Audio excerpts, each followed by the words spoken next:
நேயர்கள் அனைவருக்கும் வணக்கம். இந்த ஷோ எங்கேயும் சமையல் வித் மீ கார்த்திக். நம்ம நிகழ்ச்சியில் மொத்தம் 4 செக்மெண்ட் டெய்லி பார்த்துட்டு இருக்க அதே செக்மெண்ட் தான் நீங்கள் பார்க்க போறீங்க. ஆனால் உள்ள இருக்க கண்டென்ட் வேற வரப்போகுது. நேற்று சமைச்சது இன்னைக்கு நீங்கள் பார்க்க முடியாது. ஏன்னா இன்னைக்கு உங்களுக்காகவே புதுசாக அவங்க வந்து யோசிச்சு பிளான் பண்ணி அந்த மாதிரிலாம் சமைச்சு எடுத்து வந்திருப்பாங்க. ஸோ ஃபர்ஸ்ட் செக்மெண்ட் என்ன அப்படின்னு பார்த்தீங்கன்னா, எங்கள் வீட்டு சமையல்.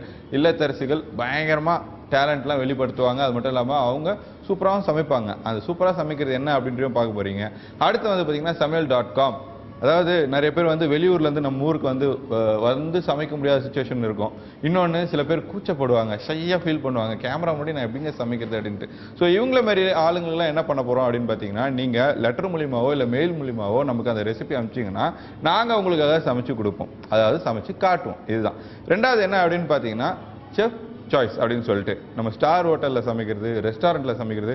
நம்ம வீடு பக்கத்துலேயே பெரிய பெரிய ரெஸ்டாரண்ட்ஸ்லாம் இருக்கும், அங்கே போய் நம்ம சாப்பிடுவோம். பட் அதெல்லாம் இந்த சாஸ் அந்த சாஸ் இதெல்லாம் நம்ம வந்து வீட்டில் ஊற்றி சமைச்சோன்னா நல்லா இருக்காது அப்படிலாம் நீங்கள் நினைக்கவே வேணாம். ஏன்னா இதில் நம்ம ஷெஃப் வந்து பார்த்தீங்கன்னா வீட்டில் இருக்கிற இன்க்ரீடியன்ஸ் வச்சு நீங்கள் சூப்பராக சமைக்கலாங்க அப்படின்னு சொல்லி தருவார். அடுத்தது ஃபைனல் பாட்டி வைத்தியம். நம்ம வீட்டில் ஒரு வயசானவங்க, அதாவது பெரியவங்க நமக்கு டிப்ஸ் சொன்னால் அதை நம்ம எப்படி ஏற்றுப்போம்.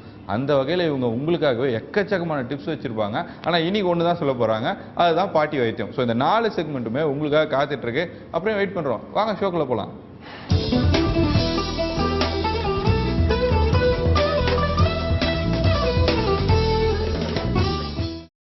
எல்லாருக்கும் வணக்கம். உங்களுக்கு வணக்கம். வணக்கம். நல்லா இருக்கீங்களா? நல்லா இருக்கேங்க. நீங்க நல்லா இருக்கீங்களா? நான் நல்லா இருக்கேன். உங்க ஃபிளாட்ல எல்லாரும் மக்கள் எப்படி இருக்காங்க? எல்லாரும் நல்லா இருக்காங்க. நல்லா இருக்காங்க. வில்லிவாக்கத்துல ஏஷியன் கார்டன்ஸ் அப்படின்ற இந்த ஃபிளாட்ல எத்தனை ஃபிளாட் இருக்கு மொத்தம்?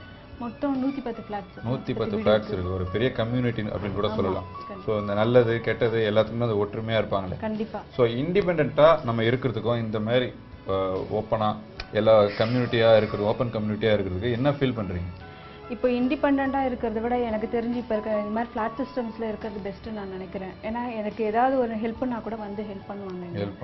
ஸோ அது மாதிரி ஃப்ரெண்ட்ஷிப் வந்து நல்ல ஒரு ரிலேட்டிவ்ஸ் மாதிரியே பழகுறாங்க எங்க கூட. ஸோ எங்களுக்குள்ள எந்த ஒரு இதுவும் எதுவாக இருந்தாலும் செலிப்ரேஷன் எல்லாம் சேர்ந்து ஒன்றா பண்ணுவோம். ஸோ ஒற்றுமையாக இருப்போம். இந்த பொங்கல், நியூ இயர், எதுவாக சேர்ந்து பண்ணுற ஃபங்க்ஷன்ஸ் எல்லாமே இருக்கும். எல்லாமே இந்த பார்ட்டி எல்லாம் வச்சு, பார்ட்டி இன் சென்ஸ் ஸ்டேஜ் எல்லாம் போட்டு டான்ஸ் அந்த மாதிரிலாம் பண்ணுவாங்க, கேம் ஷோ எல்லாம் பண்ணுவாங்க. Very good. அப்படிதான் இருக்கணும்ல. சும்மா எப்போ பார்த்தாலும் 2 பேர் மட்டும் வீட்டில் இருந்து ஒருத்தர் பார்த்து ஒருத்தர் மூஞ்சி மட்டும் பார்த்துக்கிட்டு என்ன பண்ணுறது. ஜாயிண்ட் ஃபேமிலியாக இருக்கணும். அப்படி இல்லைன்னா இந்த மாதிரி ஓப்பன் கம்யூனிட்டியில் வந்து நம்ம வந்து கண்டிப்பாக இருக்கணும். அப்போ தான் வந்து நல்லா இருக்கும், ஜாலியாக லைஃப் போகும். டெய்லி வந்து பார்த்தீங்கன்னா நிறைய விஷயங்களை அப்கிரேட் பண்ணுவோம்.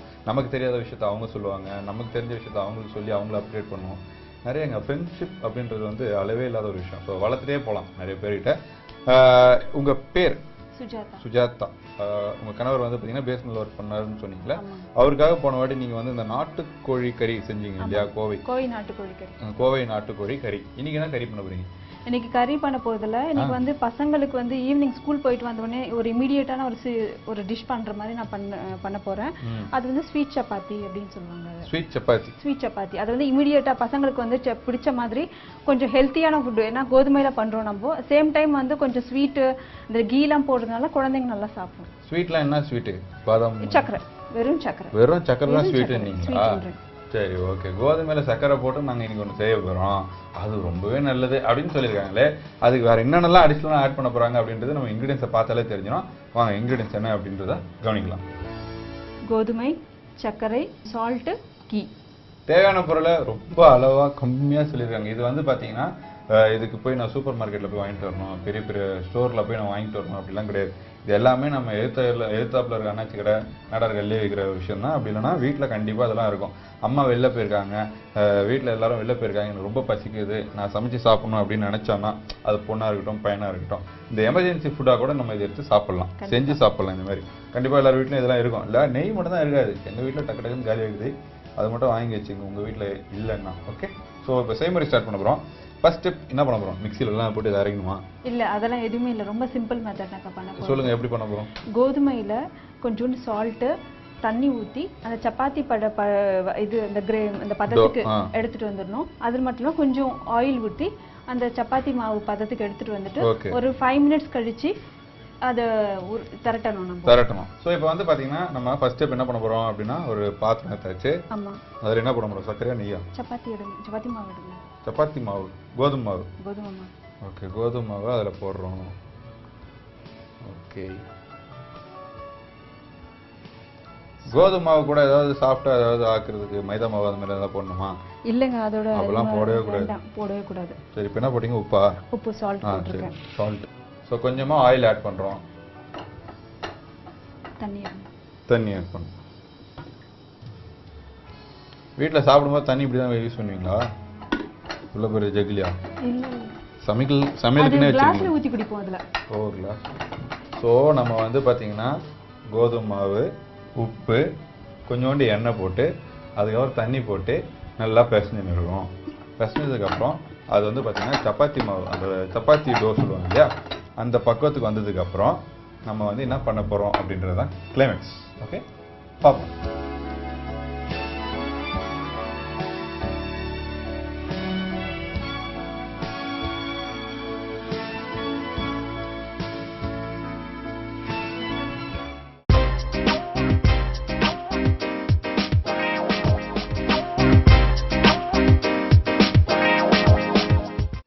ஸோ ரொம்ப நேரம் நம்ம வந்து பார்த்தீங்கன்னா அந்த டோ ரெடி பண்ணியாச்சு. சப்பாத்தி மாவு சொல்லுவோமே அந்த பக்கத்து ரொம்ப குழகுழன்னு இல்லாமல் நார்மலாக ஹெவியான ஒரு டோக்காக ரெடி பண்ணி வச்சிட்டோம் இல்லையா? அடுத்து என்ன பண்ண போகிறோம் இதை வச்சு? இப்போ திரட்டணும். சப்பாத்தி மாதிரி திரட்டணும். ஓகே. ஸோ இன்னைக்கு வந்து பார்த்தீங்கன்னா இங்கே வந்து ஸ்வீட் சப்பாத்தி செய்ய போகிறேன் அப்படின்னு சொல்லிட்டு சப்பாத்தி எப்படி பண்ணுறோமோ அதே மாதிரி வந்து பார்த்தீங்கன்னா ப்ரொசீஜர்லாம் அதே தான் கிட்டத்தட்ட. பட் சக்கரை அதிகமாக இருக்குது. சர்க்கரையை எப்போ ஆட் பண்ண போகிறாங்க, அது எப்போ ஸ்வீட் கண்டென்ட்டாக ஆக போகிறாங்க அப்படின்றத நம்ம கவனமாக பார்க்க போகிறோம். ஸோ இப்போ திரட்டியாச்சு. அடுத்து என்ன பண்ண போகிறோம்? நெக்ஸ்ட் வந்து கீயை ஸ்ப்ரெட் பண்ணிக்கணும்.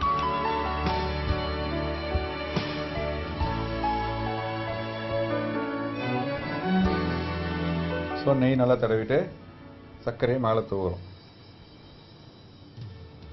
இது நீங்கள் இப்படி பண்ணுறீங்களே, நாங்களாம் என்ன பண்ணுவோம் அப்படின்னா சப்பாத்தி ஃபர்ஸ்ட் சுட்டுருவாங்க வீட்டில். சுட்டதுக்கு அப்புறம் தான் வீட்டில் பதார்த்தமே ரெடி பண்ணுவாங்க. அந்த டைமில் நமக்கு செம்ம காண்டாகுமா? அப்போ என்ன பண்ணுவோம், வீட்டில் இருக்கிற நெய் சர்க்கரை எல்லாத்தையும் எடுத்து வந்து வெளில டைனிங் டேபிள் வச்சுட்டு நெய்யை ஃபுல்லாக சப்பாத்தி மேலே தடவிட்டு சர்க்கரை அப்படி மேலே போட்டு ரோல் பண்ணி கச்சக் மிச்சக்குன்னு சாப்பிட்டு முடிச்சிடும்.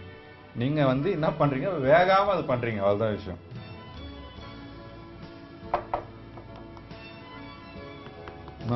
உள்ள ட்ரில் பண்ணுறீங்களா?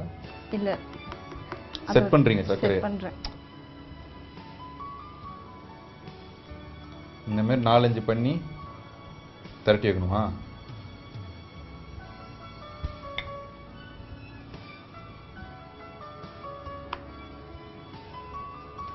பரவாயில்லையே. இதுலயே வந்து ட்ரை ஃப்ரூட்ஸ் எல்லாம் போடலாம்ல? இல்ல, போட்டா உங்களுக்கு ஒரு திரட்ட வராதுல்ல.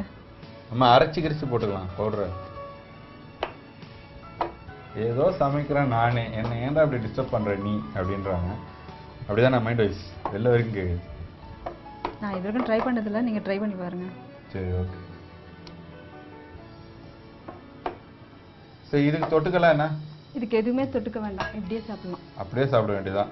அப்படியே டோஸ்ட் பண்ணிட்டு சாப்பிட வேண்டியதான் இல்லையா? அவ்வளவுதான். ஸோ திரட்டி வச்சுட்டாங்க, பார்த்துருப்பீங்க. அடுத்து என்ன, தோசைக்கல்ல போட்டு அப்படி எப்படி பண்ணுறது தானே, அது எனக்கு தெரியும் அப்படின்னு நிறைய பேர் சொல்லுவீங்க. பட் அது என்ன கலரில் வரணும், என்ன பக்கத்துக்கு இருக்கணும் அப்படின்றது நம்மளுக்கு பார்த்தா தான் தெரியும்.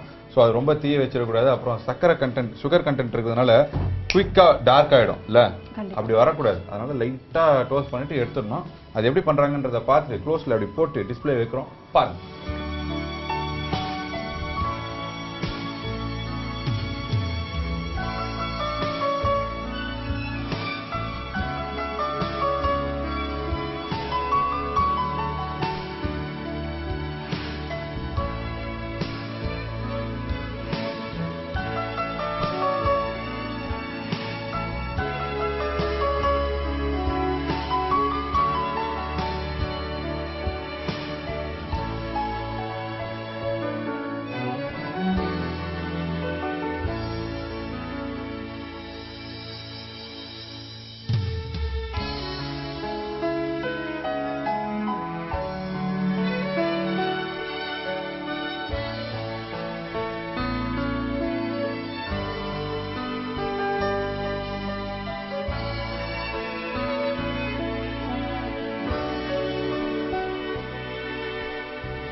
ஸோ ரொம்பவே பிரமாதமாக சுட சுட ஸ்வீட்டாக சப்பாத்தி சாப்பிட்றது எப்படி அப்படின்னு இப்போ நீங்கள் பார்த்துருப்பீங்க. பொதுவாக நான் சொன்னது ஆல்ரெடி உங்களுக்கு நல்லா தெரிஞ்சிருக்கும் அப்படின்னு நினைக்கிறேன். சப்பாத்தி வந்து பார்த்தீங்கன்னா நெய் மேலே தடவிட்டு சக்கரை அப்படியே போட்டு லைட்டாக ரோல் பண்ணி சாப்பிடுவோம்.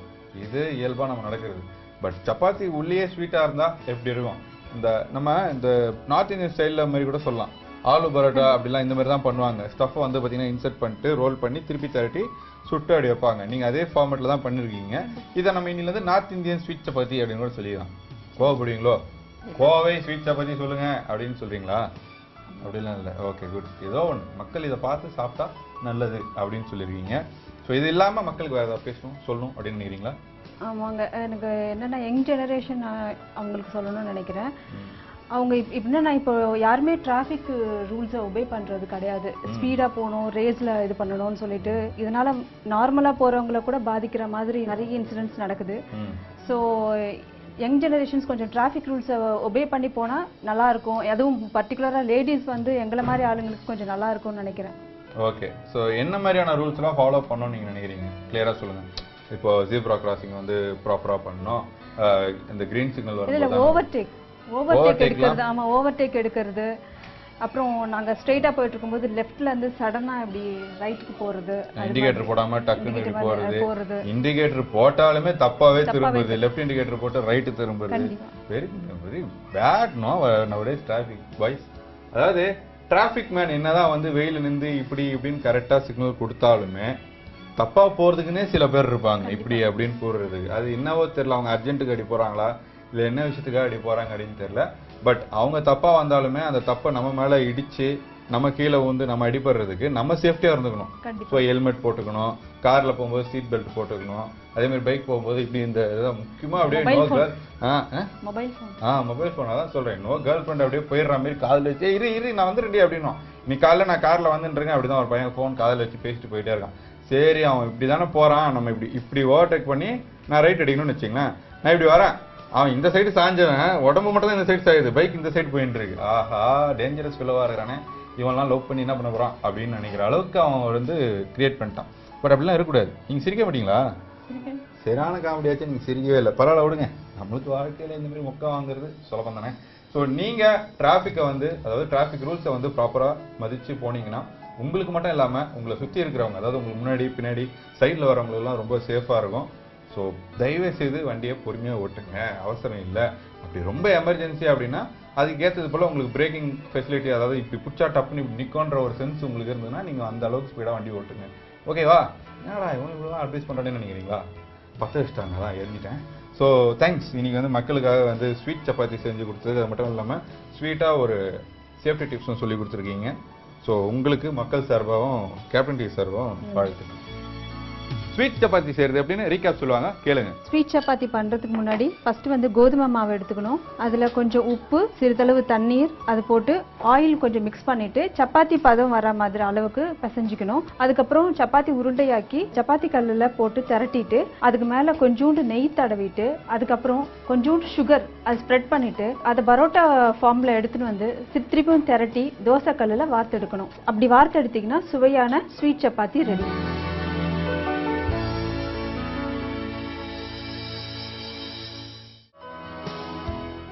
எங்க வீட்டு சமையல்ல நீங்க பார்ட்டிசிபேட் பண்ண இந்த நம்பருக்கு கால் பண்ணுங்க 9840042025.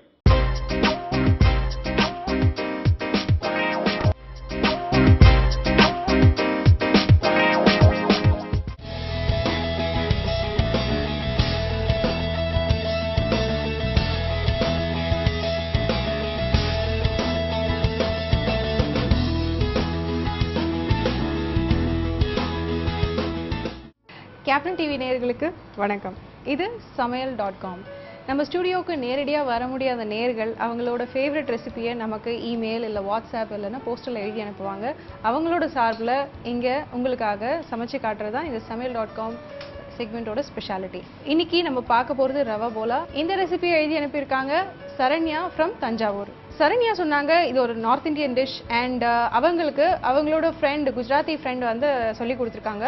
இது வந்து பேசிக்காக பார்த்தீங்கன்னா இன்னைக்கு நம்ம பண்ண போகிறது ரவையில். ஆனால் ரவையில் மட்டும் இல்லை, நீங்கள் varieties of other ingredients use பண்ணி பண்ணலான்னு சொல்லியிருக்காங்க. நீங்கள் சௌச்சௌ யூஸ் பண்ணி பண்ணலாம், கேரட் யூஸ் பண்ணலாம், இந்த மாதிரி எனி வெஜிடபிள் யூஸ் பண்ணி நீங்கள் இந்த போலா பண்ணலான்னு சொல்லியிருக்காங்க. நம்ம இன்னைக்கு ரவை யூஸ் பண்ணி பண்ணலாம். ஓகே, ரவை போலா செய்வதற்கு தேவையான பொருட்கள் என்னென்னு பார்க்கலாமா? ரவை, நெய், பால், சர்க்கரை, முந்திரி, பாதாம். ரவை போலா செய்வதற்கு தேவையான பொருட்கள் என்னன்னு பார்த்துட்டோம். இப்போ அதை எப்படி செய்யறதுன்னு பார்க்கலாம். முதல்ல நம்ம ஒரு கடாய் வச்சுக்கலாம். கொஞ்சம் நெய் விட்டு முதல்ல நம்ம கிட்ட இருக்க பாதாம் அண்ட் முந்திரி நல்லா ஃப்ரை பண்ணி எடுத்துக்கலாம். ஓகே, இப்போ நெய் விட்டுக்கலாம்.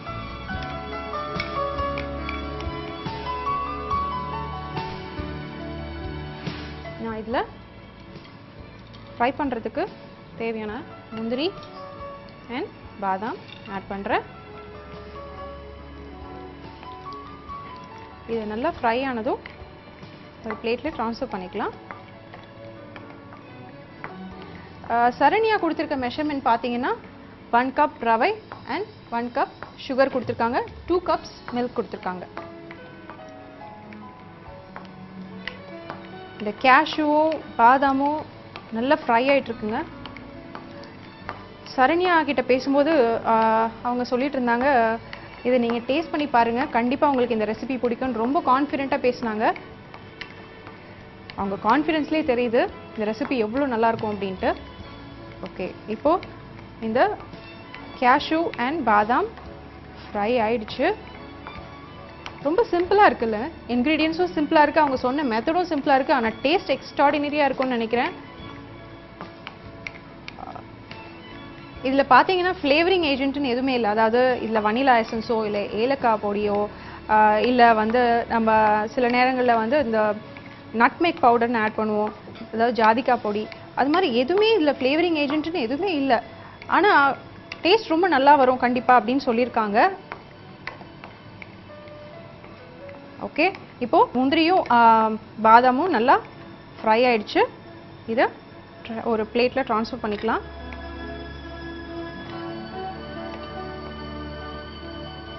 இது ட்ரான்ஸ்ஃபர் பண்ணதும் இதே கடாயில் இந்த நெய்லேயே நம்ம கொஞ்சம் இந்த ரவையை போட்டு நல்லா கோல்டன் ப்ரௌன் ஆகிற வரைக்கும் ஃப்ரை பண்ணணும். அண்ட் பேரலலாக நம்ம பாலும் காய்ச்சிக்கலாம்.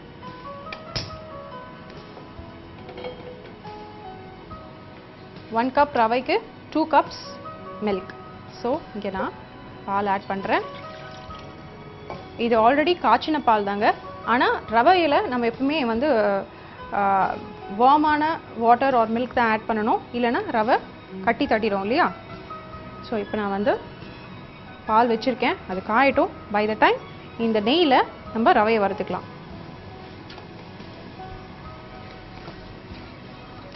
இந்த ரவை நல்லா கோல்டன் ப்ரௌன் ஆகிற வரைக்கும் வறுக்கணும்னு சொல்லியிருக்காங்க. ஸோ நம்ம வறுத்துக்கிட்டே இருக்கலாம்.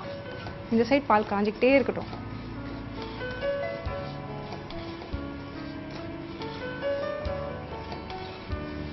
பால் இப்போ நல்லா சூடாயிடுச்சு. இதில் நம்ம சர்க்கரை ஆட் பண்ணிக்கலாம்.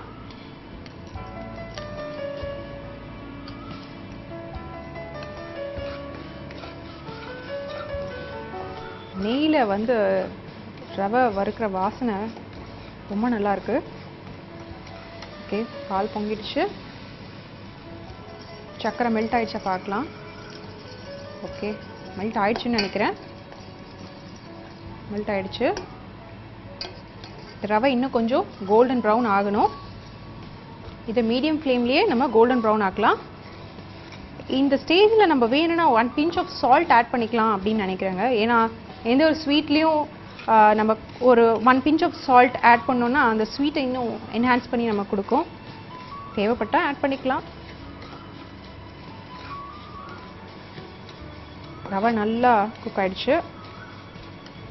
இந்த சைட் பாலும் நல்லா காஞ்சிடுச்சு.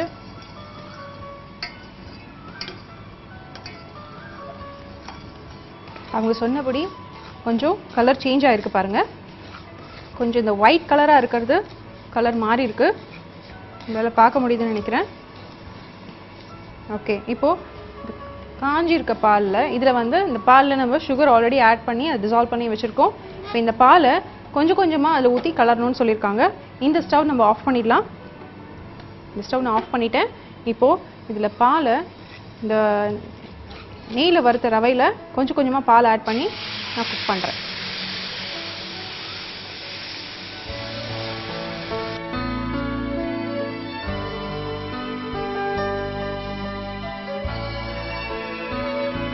இந்த பால் எல்லாம் ஆட் பண்ணிட்டோம். இப்போது இந்த பால்லையே ரவையை குக் பண்ணலாம். நம்ம இப்போது காய்ச்சின பால் எல்லாம் இந்த ரவையில் ஆட் பண்ணிட்டோம். இது குக் ஆகிட்டுருக்கு. இப்போ இதை கொஞ்சம் மூடி வச்சு ரவையை குக் பண்ணலாம். சரண்யா வந்து அடிக்கடி இந்த டிஷ் பண்ணுவாங்கன்னு நினைக்கிறேன். ஏன்னா அவங்க கற்றுக்கிட்ட டிஷ்ஷை அவங்க வீட்லேயும் அவங்க ஃபேமிலி மெம்பர்ஸ்க்கும் செஞ்சு காமிச்சிருக்காங்க. அண்ட் அவங்க ஃபேமிலி மெம்பர்ஸ் கிட்டேருந்தும் அவங்களுக்கு ஃபீட்பேக் வந்திருக்கு, இது ரொம்ப நல்லா வந்திருக்கு அப்படின்ட்டு. அதனால தான் இந்த ரெசிபி நான் உங்களுக்காக எழுதி அனுப்புகிறேன் அப்படின்னு சொல்லியிருக்காங்க. நீங்களும் இந்த ரெசிபியை செஞ்சு அதை டேஸ்ட் பண்ணி பார்த்து உங்களோட ஃபீட்பேக் எங்களுக்கு அனுப்புங்க. ஓகே, ரவை இப்போது ஆல்மோஸ்ட் குக் ஆகிடுச்சு. இதை இப்போது மூடி வச்சு குக் பண்ணலாம். இப்போ நம்ம நெய்யில் வறுத்த ரவையில் பால் வந்து ஊற்றிருக்கோம். அதாவது பாலில் ஆல்ரெடி நம்ம சுகர் ஆட் பண்ணி அதை நல்லா பாயில் பண்ணதுக்கப்புறம் கொஞ்சம் கொஞ்சமாக அந்த பாலை ரவையில் ஆட் பண்ணி அதை வந்து மூடி வச்சு குக் பண்ணிகிட்ருக்கோம். இது குக் ஆகட்டும், அதுக்கப்புறம் என்ன ஆகுதுன்னு பார்க்கலாம்.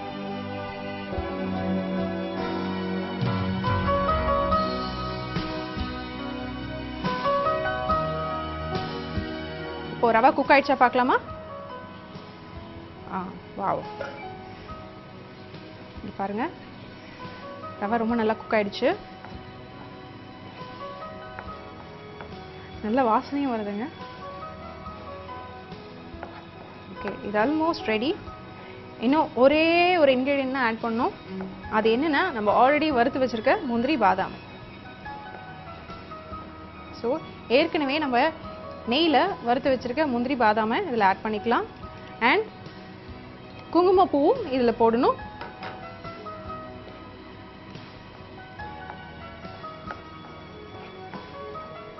இன்னைக்கு நான் இதில் வந்து குங்குமப்பூ போடாமல் தான் பண்ணியிருக்கேன். பட் சரண்யா எழுதியிருக்க ரெசிபியில் குங்குமப்பூ அவங்க ஆட் பண்ணியிருக்காங்க. ஓகே, நம்மளோட ரவா போலா ரெடி ஆயிடுச்சு. இதை டிஸ்பிளேல பார்க்கலாம்.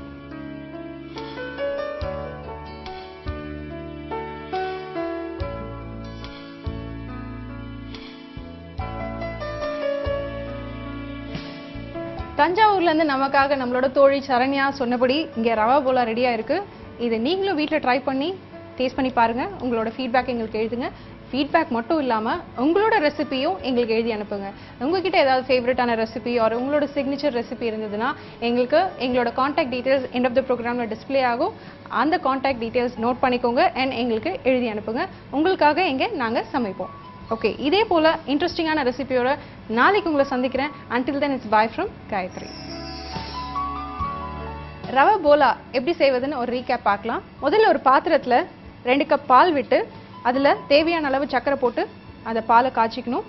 அப்புறம் இன்னொரு பாத்திரத்தில் 1 கப் நெய், 1 கப் ரவை போட்டு இந்த ரவை கோல்டன் ப்ரௌன் ஆகிற வரைக்கும் நல்லா வறுக்கணும். வறுத்ததுக்கப்புறம் காய்ச்சின பாலை அந்த ரவையில் விட்டு கிளறி ரவை குக் ஆனதுக்கப்புறம் வறுத்த முந்திரி பாதாம் போட்டு இறக்கினா ரவா போலா ரெடி.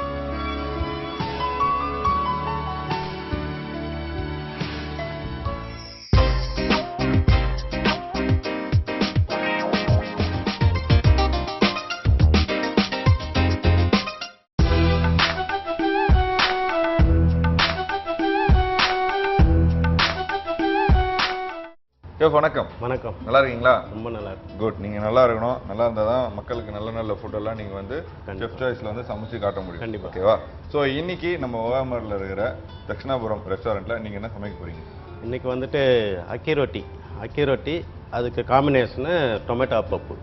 ஓகே, அக்கி ரொட்டின்னு என்னது? அக்கி ரொட்டின்றது ரைஸ் மாவில் நம்ம ஆனியனு, கொஞ்சம் கிரீன் சில்லி, ஜீரா அதை மிக்ஸ் பண்ணி ஒரு மசாலா அக்கி ரொட்டி. ஆமாம். ஓகே, அதுக்கு தொட்டுக்கு என்ன சொன்னீங்க? அது டொமேட்டோ பப்பு. டொமேட்டோ பப்புவா? பப்பு அதாவது தால் பாயில் பண்ணிவிட்டு டொமேட்டோ சாப் பண்ணி அதை மசாலாலாம் போட்டு பண்ணது. எப்படி காரச்சாரமாக இருக்குமா? சப்பு இல்லை, கொஞ்சம் பிளாண்டாக தான் இருக்கும். Okay, right. ஸோ இன்னைக்கு வந்து இது எந்த ஊரோட இது?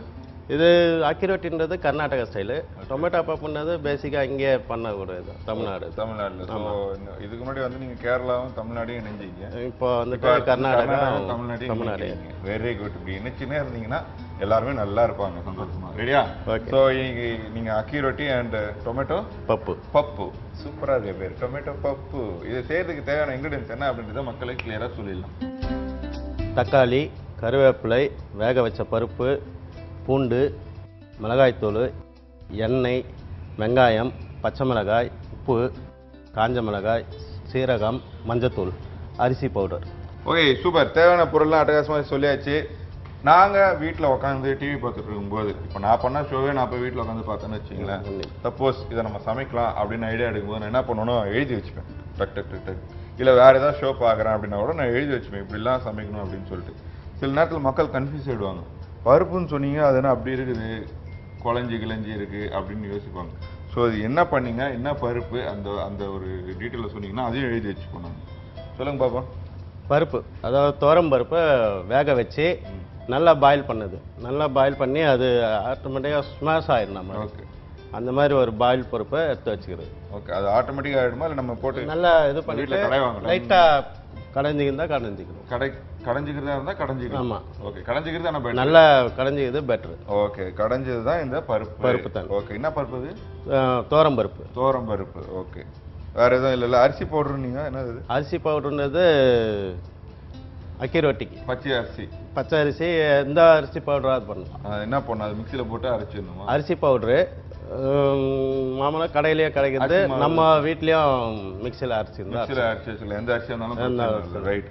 இது வறுத்த அரிசியா? அதெல்லாம் இல்லை, பச்சை அரிசி. ரைட். ஓகே. ஸோ தேவையான பொருளை பார்த்தாச்சு. அது மட்டும் இல்லாமல் இந்த உளுத்தம் பருப்பு, துவரம் பருப்பு. துவரம் பருப்பு வந்து பார்த்தீங்கன்னா குக்கரில் வேக வச்சு அதுக்கப்புறம் வந்து பார்த்தீங்கன்னா நம்ம எப்பவுமே சாம்பார் கடையும் இல்லையா, அந்த மாதிரி கடைஞ்சி வச்சுக்கிறாரு. அதுக்கப்புறம் அரிசி பவுடர். ஸோ எல்லாமே ரெடி ஆகிடுச்சு. இப்போது நம்ம செய்முறை ஸ்டார்ட் பண்ண போகிற ஷோ. ஃபர்ஸ்ட் என்ன பண்ண போகிறோம்? டொமேட்டோ பப்பு. டொமேட்டோ பப்பு பண்ண போகிறோம். ஓகே. பப்பு ஃபஸ்ட்டு பண்ணுவோம். கடாயை ஹீட் பண்ணியாச்சு. ஆயில் போடுறோம். ஆயில் போடுறோம். பர்டிகுலராக இந்த ஆயில் அந்த ஆயில் சாதாரண ஆயில், தமிழ்நாடு ஸ்டைல் சாதாரண ஆயில். ஆயில் சூடாகும்போது கொஞ்சம் அடுத்து வெங்காயம். பொடியான இருக்குன்னா வெங்காயம். பொடியான இருக்கணும் வெங்காயம். வெங்காயம் வந்து பச்சை மிளகாய். அதுவும் ரொம்ப காரம் தேவைன்னா அதிகமாக போட்டுக்கலாம். ஓகே. காரம் கம்மியாக வேணும்னா அதுக்கேற்ற மாதிரி திட்டமாக. நம்ம மிளகாத்தூளும் போடுறோம்ல. ஆமாம். காரம். ஜீரா, சீரகம் கொஞ்சம் ஆட் பண்ணுறோம். அடுத்து காஞ்ச மிளகாய்.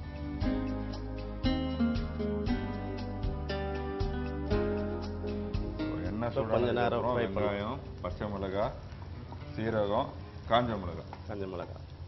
அதே லைட்டாக ப்ரௌனிஷாக வரும்போது அடுத்து ஆட் பண்ணிடலாம். அதே பச்சை மிளகாய் காஞ்ச மிளகாய் போடுறீங்க. பச்சை மிளகான்றது வந்துட்டு அது ஒரு இந்த கலரில் இருக்கும் அப்படின்னு இல்லை. எப்படி சொல்லணும்னா அது ஒரு காரம். இந்த காஞ்ச மிளகான்றது வந்துட்டு ஒரு ட்ரையா இருக்கிறதுனால அது ஒரு டிஃப்ரெண்ட், அது ஒரு காரம். அந்த டேஸ்ட் வர்றதுக்காக அந்த காஞ்ச மிளகாய் வருது. காஞ்ச மிளகாவோட ஃப்ளேவர் தெரியணும். Okay done. அடுத்து தக்காளி. டொமேட்டோ பப்புன்றதுனால தக்காளி வந்துட்டு கொஞ்சம் அதிகமாகவே சேர்த்துக்கணும். மெஜாரிட்டி அதிகமாக இருக்கும். ஆமாம். தக்காளி போட்ட பிறகு கொஞ்சம் பூண்டு, நறுக்கி வச்ச பூண்டு. இந்த ரொட்டி சொன்னீங்களா? ஆமாங்க. அரிசி மாவில் செய்கிற ரொட்டி. அதுலேயே நீங்கள் எல்லா இன்க்ரீடியன்ட் ஆட் பண்ணுறீங்களா? பச்சை மிளகா அந்த மாதிரிலாம். ஆமாம். அது ரொட்டி ரைஸ் பவுடர் வந்துட்டு தண்ணி போட்டு அதில் வந்துட்டு அந்த சீரகம். இல்லை அதெல்லாம் ஓகே. நீங்கள் அது சாப்பிடும்போது அது ஒரு மாதிரி மசாலா டேஸ்ட் இருக்கும்ல, ஏன் அதுக்கு தனியாக ஒரு சப்ஜி மாதிரி செய்கிறீங்க? இல்லை அது மசாலா டைப்பெல்லாம் ஒன்றும் இல்லை. அது வெறும் பிளாண்டாக தான் இருக்கும். அதில் வெறும் ஜீரா ஆனியன் தான் இருக்கும். ஓகே. வேறு ஒன்றும் இல்லை. நல்லா வதங்கும் போது பருப்பு தண்ணி.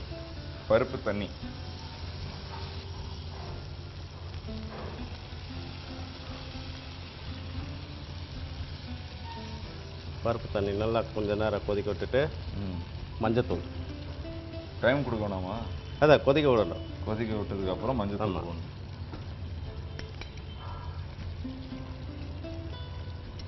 மிளகாய்த்தூள்,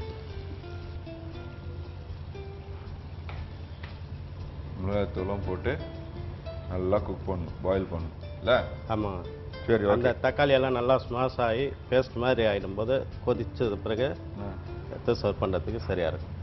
எடுத்து சர்வ் பண்ணுறது சரியாக இருக்கும். சரி, அதுக்கு முன்னாடி தட்சிணாபுரம் ரெஸ்டாரண்ட்டில் அதிகமான மக்கள் விரும்பி சாப்பிட்ற அந்த உணவுகள் என்னென்ன? இது ஆந்திரா மோஸ்ட்லி 4 ஆமாம். வெரைட்டிஸ் பண்ணுறீங்களா? ஆந்திரா, கேரளா, கர்நாடகா, தமிழ்நாடு. தமிழ்நாடு. இதில் எது வந்து அதிக மூவ் இருக்குன்னு நினைக்கிறீங்க? இதில் பார்த்தீங்கன்னா எங்களுக்கு ஆல்மோஸ்ட் லஞ்சு டின்னர்லேயும் பார்த்தீங்கன்னா ஆந்திரா பீப்புள் நிறைய பேர் வரும்போது இந்த ஆந்திரா சம்மந்தப்பட்ட சாப்பாடு வகை, அதாவது பெசரட்டு, அதுக்கப்புறமா ஸ்பைசி ஃபுட்டு அவங்க எதிர்பார்த்து வர்றதுங்க. ஓகே. அந்த மாதிரி வரும்போது அவங்களுக்கு தேவைன்னா அந்த ஆந்திரா ஃபுட்டை கொடுத்துட்றோம். இப்போ வந்து நம்மளுக்கு வந்து டொமேட்டோ பப்பு ரெடி. ரெடி. டொமேட்டோ பப்புவை தனியாக வச்சு கருவேப்பிலை. இப்போ கருவேப்பிலை போடணுமா? கருவேப்பிலை. சரி, ஓகே, போட்டோம். அடுத்து உப்பு. ஸோ ஃபைனல் வந்து கருவேப்பிலையும் உப்பும் போட்டு இது பண்ணிடுறோம். ரெடி. இப்போ பவுலில் தனியாக வச்சிடலாம். ம். ஸோ அடுத்து நம்ம என்ன ரெடி பண்ண போகிறோம்? அக்கி ரொட்டி ரெடி அக்கி பண்ண ரொட்டி. போகிறோம். அக்கி ரொட்டிக்கு டொமேட்டோ பப்பு காம்பினேஷனு அக்கி ரொட்டி தனியாக பவுலில் வச்சிடலாம். ம். அப்புறம் அக்கி ரொட்டி என்ன பண்ண போகிறோன்றது அக்கி மக்கள். ரொட்டி செய்து காத்து. ஓகே.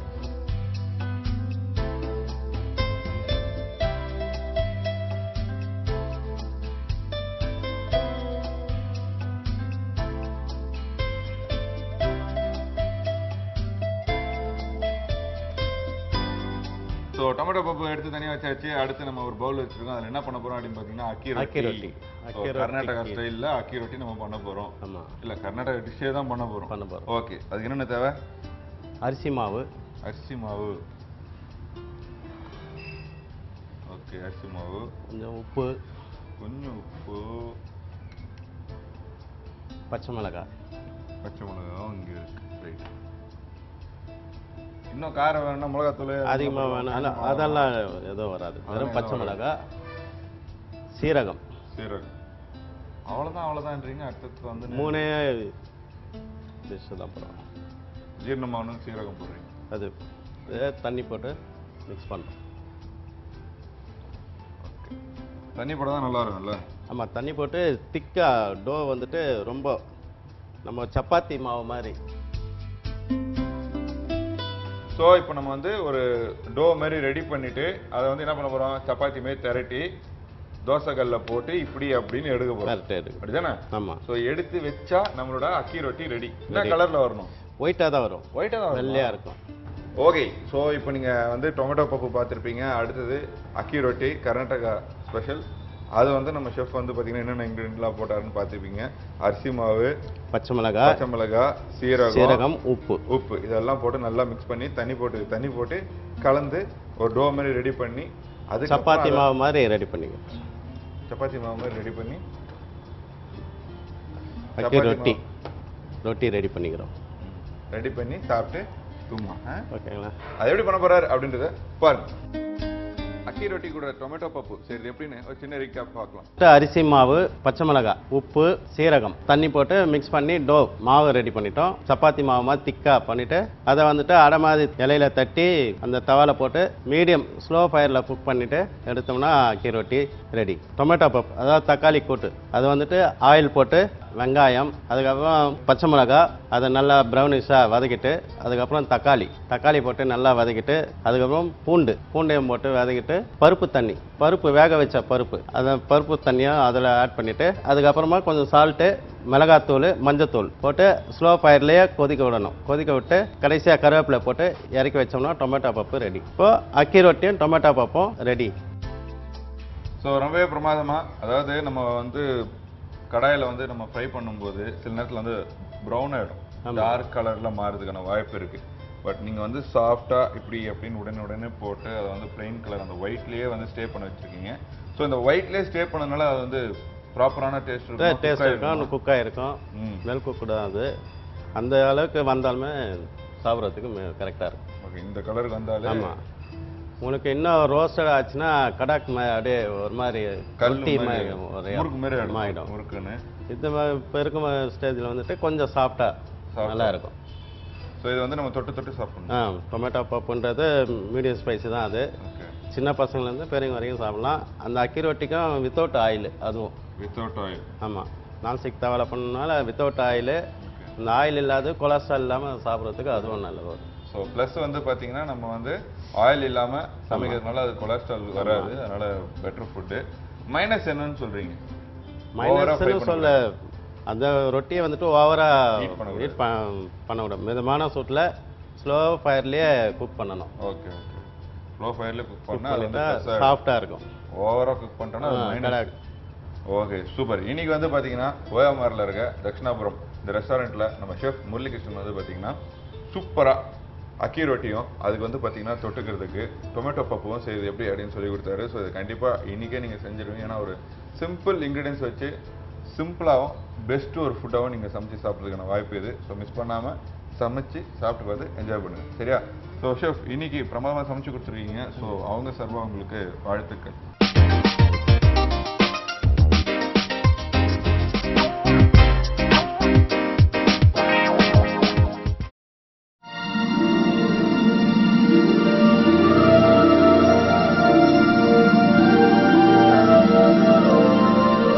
கேப்டன் டிவி நேயர்களுக்கு பத்மா மாமியின் அன்பு வணக்கங்கள். மீண்டும் உங்கள் அனைவரையும் பாட்டி வைத்தியத்தில் சந்திப்பதில் மிக்க மகிழ்ச்சி. எல்லாருக்கும் இப்போ இருக்கிற லேட்டஸ்ட் பிரச்சனை என்னன்னு கேட்டிங்கன்னா எடையை குறைக்கணும் அப்படிங்கிறது தான். எடையை நம்ம அலட்சியமாக இருந்தோம்னா நிச்சயமாக, அதுவும் வெளியிலெல்லாம் வாங்கி சாப்பிட்டு நம்ம பழக்கப்பட்டாலோ அந்த மாதிரிலாம் பண்ணிட்டோம்னா அது எப்போ வேணாலும் சாப்பிட்லாம், எப்படி வேணாலும் சாப்பிட்லாம் அப்படின்லாம் நினச்சோம்னா கண்டிப்பாக எடை கூட தான் செய்யும். அனாவசியமான சதை போடும். அதே போல் எண்ணெய் பண்டங்கள் அதிகம் சாப்பிடும்போது நிறையா கொலஸ்ட்ரால் வந்துடும். இதனால தான் நமக்கு எடையே கூடுறது. இதிலெல்லாமும் நம்ம கவனமாக இருக்கணும். இதுக்கு போக எடை வந்துடுது, அதை குறைக்கணும் அப்படின்னு சொன்னால் இப்போ நான் சொல்கிற இந்த சிம்பிளான வைத்தியத்தை செஞ்சு வைத்தியமாகவும் வச்சுக்கலாம், உடம்பு நம்ம சாப்பிட்ற சாப்பாடாகவும் நீங்கள் நினைக்கலாம். அந்த மாதிரி பண்ணினீங்கன்னா கண்டிப்பாக உங்களுக்கு இந்த எடை குறையிறது கண்டிப்பாக ஒரே மாதத்தில் 4 கிலோ கூட குறைவீங்க. ஏன்னா அதை தொடர்ந்து நான் சொல்கிறத செஞ்சீங்கன்னா. இப்போ நான் என்ன சொல்ல வந்திருக்கேன்னா, கொள்ளு தெரியாதவா கிடையாது. குதிரை சாப்பிட்றது கொள்ளு. ஆனால் குதிரை எவ்வளோ தெம்பாகவும் திடமாகவும் ஆரோக்கியமாகவும் அழகாகவும் இருக்குது, அது எவ்வளோ பவரோடு இருக்குது. அது மாதிரி நம்மளும் இருக்கணும்னா அந்த கொள்ளை சாப்பிடணும். அந்த கொள்ளை எப்படி சாப்பிடணும்? கொள்ளை வந்து இன்றைக்கி நைட்டு களைஞ்சிட்டு ஊற வைக்கணும். அந்த ஊற வைக்கிற தண்ணியை ரொம்ப போட வேண்டாம். இப்போ கொள்ளை எவ்வளோ எடுத்துக்கலான்னா ஒரு சின்ன கரண்டி அளவு அல்லது 3-4 ஸ்பூனுக்கு எடுத்துட்டா போதும். அந்த மாதிரி 4 ஸ்பூன் கொள்ளு நல்லதாக பார்த்து வாங்கிக்கோங்க. தூசி தும்பையெல்லாம் இருக்கக்கூடாது. அப்படிலாம் இருந்தால் அதெல்லாம் எடுத்துட்டு நல்ல பருப்பை எடுத்து அதே மாதிரி முதல்ல தண்ணி ஊற்றி களைஞ்சிடுங்க. கொஞ்சம் நிறையா தண்ணி ஊற்றி களைஞ்சிடுங்க. களைஞ்ச பிறகு ஒரு 3/4 டம்ளருக்கு அல்லது 1 டம்ளர் தண்ணியை அதில் ஊட்டு வச்சுருங்க. ராத்திரி பூரா ஊறட்டும். மறுநாள் கிளம்புற நீங்கள் பல் தேய்ச்ச உடனே வெறும் வயத்தில் அப்படியே இந்த கொள்ளை வந்து கசக்கி புழியணும். அப்படியே கசக்கணும். அது புழியணும்னு கசக்கணும், அப்படியே களையணும்னு சொல்லுவோம் இல்லையா, அந்த மாதிரி களையணும். அந்த மாதிரி களைஞ்ச பிறகு அது கலரே ஒரு மாதிரி ப்ரௌன் கலராக மாறி அந்த தண்ணி நல்லா இருக்கும். அப்போது அதை வடிகட்டி அந்த தண்ணியை, அதாவது கொள்ளு ஊறின அந்த தண்ணியை வடிகட்டி வெறும் வயத்தில் குடிக்கணும். அந்த மாதிரி மாதம் பூரா நீங்கள் டெய்லி காப்பி டீயை விட்டுடுங்க. சர்க்கரையை ஜாஸ்தி சேர்க்கறத விட்டுடுங்க. எதுலேயுமே சர்க்கரை சேர்க்காமல் இருங்க. அதிகமான இல்லை, சர்க்கரையே விட்டுட்டாலே நல்லது தான். அந்த மாதிரி ஏன்னா எடை கூடுறதுக்கு சர்க்கரை கூட ஒரு திதிப்பு கூட இனிப்பு கூட ஒரு காரணம். அதை விட்டுட்டிங்கன்னா இந்த கொள்ளு தண்ணியை டெய்லி வெறும் வயிற்றில் சாப்பிட்டுன்னு வரணும். அப்படி டெய்லி சாப்பிட்டுட்டு வரும்போது நீங்கள் 1 மாதம் கழிச்சு இன்றைக்கி எடையை போட்டுட்டு நீங்கள் இதை சாப்பிட ஆரம்பிச்சிங்கன்னா 1 மாதம் கழிச்சு எடை போட்டிங்கன்னா கண்டிப்பாக உங்களுக்கு 1 கிலோலேருந்து 4 கிலோ வரைக்கும் குறையும். கண்டிப்பாக இந்த இதை நீங்கள் செய்யணும். இதை தவிர ஒரு நாளைக்கு ஒரு வேளை ஏதாவது ஒரு டைமை பழக்கமாக வச்சுக்கோங்க. அந்த மாதிரி நிலாவிரை சூரணம் அப்படின்னு நாட்டு மருந்து கடையில் கிடைக்கும். இதோட தான் சொல்கிறேன். அதாவது கொள்ளு தண்ணியோட அதை சாப்பிட்றீங்க காலம்பரை வெறும் வயிற்றுல. அதுக்கு பிறகு இப்போ நான் சொல்ல போகிறேன் நிலாவிரை சூரணம்ங்கிறத வாங்கி எனி டைம் எப்போ உங்களுக்கு முடியறதோ அந்த டைமில் அந்த சூரணத்திலேருந்து காலே 1/4 ஸ்பூன் அதாவது சின்ன ஸ்பூனாக இருந்தால் ஒரு ஸ்பூன் போட்டுக்கலாம். குட்டி ஐஸ்கிரீமுக்கெலாம் இப்போ நமக்கெல்லாம் கொடுக்குறான் பற்றியெல்லாம், அதில் அரை ஸ்பூன் போட்டால் போதும். எங்கேயாவது நம்ம ஃபங்க்ஷன்லாம் போனால் சாப்பிடும்போது ஐஸ்கிரீம் ஸ்பூன் கொடுக்குறாங்க இல்லையா, அதில் வந்து ஒரு அரை ஸ்பூன் போட்டால் போதும். அதை போட்டு ஒரு டம்ளர் வெந்நீர் தண்ணியில், அதாவது சுடு தண்ணியில் இதை போட்டு கரைச்சி குடிச்சிடுங்க. இதை மாதிரி அது எப்போ வேணாலும் சாப்பிடலாம். ஆனால் அதையும் ஒரு ரெகுலராக ஒரு கொஞ்ச நாள் 48 நாள் அப்படிங்கிற அளவுக்கு சாப்பிடுங்க. உங்களுக்கு எந்த அளவு வெயிட் குறையணும்னு நினைக்கிறீங்களோ அந்த நாள் வரைக்கும் நீங்கள் சாப்பிடலாம். இது ரெண்டையுமே இப்படி சாப்பிட்டுட்டு வந்தீங்கன்னா கண்டிப்பாக உங்கள் வெயிட்டு நல்லா லாஸ் ஆகிறது நல்லா தெரியும். இதே மாதிரி பழங்கள் அதே போல் எந்த பழம் வேணாலும் சாப்பிடலாம். வாழைப்பழம் வெயிட்டு குறைக்கணும்னு நினைக்கிறவங்க வாழைப்பழம் அதிகம் சாப்பிடாதீங்க. அப்படி சாப்பிடும்போது அதுவும் கூட வெயிட் போடும். ஆரஞ்சு, சாத்துக்குடி, ஆப்பிள் அந்த மாதிரிலாம் சாப்பிடுங்க. கொய்யா சாப்பிடலாம், நல்லது. கொய்யா வந்து எல்லா விஷயத்துக்குமே, அதுவும் உள்ளுக்குள்ளே கொய்யா பழத்துலேயே சிகப்பாக இருக்கும் பார்த்தீங்களா, வெள்ளை தான் நிறையா கிடைக்கிறது. ஆனால் வெள்ளையாக இல்லாத நாட்டு கொய்யான்னு சொல்லுவாங்க, உள்ளே வந்து சிகப்பாக இருக்கும்.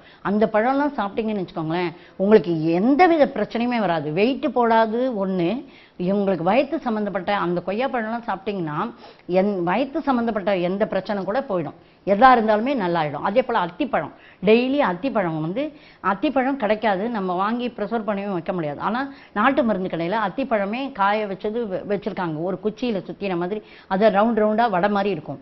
அதை வாங்கி டெய்லி ஒன்று ஒன்று சாப்பிடலாம்.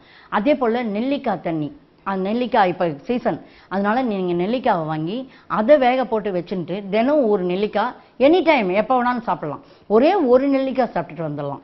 அந்த மாதிரிலாம் சாப்பிட்டிங்கன்னா கண்டிப்பாக எடை லாஸ் ஆகுது உங்களுக்கு. ஆனால் ஆக்வர்டாக தெரியாது, உடம்பெல்லாம் அழகாக இருக்கும், ஆனால் எடை மட்டும் குறையும். அந்த மாதிரி நீங்கள் பார்த்துக்கோங்க, இதை கவனமாக செய்யுங்க. இந்த மாதிரி செஞ்சு நல்ல பயனடைங்க. இன்னும் இதை மாதிரி வேறு ஏதாவது விஷயங்கள் உங்களுக்கு யாருக்கிட்டையும் சொல்ல முடியாத பிரச்சனைகள் இருந்தால் கூட எங்கள் கேப்டன் டிவிக்கு எழுதி போடுங்க, உங்களுக்கான மருந்தை சொல்கிறோம், நீங்கள் செஞ்சு நல்ல பயனடையலாம். மீண்டும் உங்கள் அனைவரையும் வேறொரு மருத்துவ குறிப்புடன் சந்திக்கிறேன். நன்றி, வணக்கம். சூப்பர். இன்னைக்கு செக்மெண்ட் எல்லாம் பார்த்து என்ஜாய் பண்ணியிருப்பீங்க. ஒரு செக்மெண்ட்டும் உங்களுக்கு ரொம்ப யூஸ்ஃபுல்லாக இருக்கும். அது மட்டும் இல்லாமல் எங்கள் வீட்டு சமையலை நானும் வந்து ஒரே தடவை சமைக்கிறேனே அப்படின்னு நீங்கள் ஆசைப்பட்டீங்கன்னா ஒன்றும் பண்ண வேணாம். எங்கள் நிகழ்ச்சி முடிவில் வந்து நம்பர் வரல, அந்த நம்பருக்கு கால் பண்ணால் போதும், நீங்களும் நாளைக்கு எங்கள் வீட்டு சமையலில் சமைக்கலாம். அது மட்டும் இல்லாமல் ஒவ்வொருத்தவங்களுக்கு சொல்லியிருக்கேன் இல்லையா, ஸோ இந்த சமையல்.com இந்த மாதிரி விஷயங்கள்லாம் நீங்கள் வந்து மெயில் அனுப்புனா கூட போதும், உங்களுக்கு பதில் நாங்கள் இங்கே இருந்து சமைச்சு காட்டுவோம். ஸோ என்ஜாய் பண்ணுங்கள் நம்ம ஷோவை. நீங்கள் தொடர்ந்து என்ஜாய் பண்ணணும் அப்படின்றதுக்காக நாளைக்கும் உங்கள் எல்லோரும் வந்து சந்திக்கிறேன். Until the next bye from Karthi.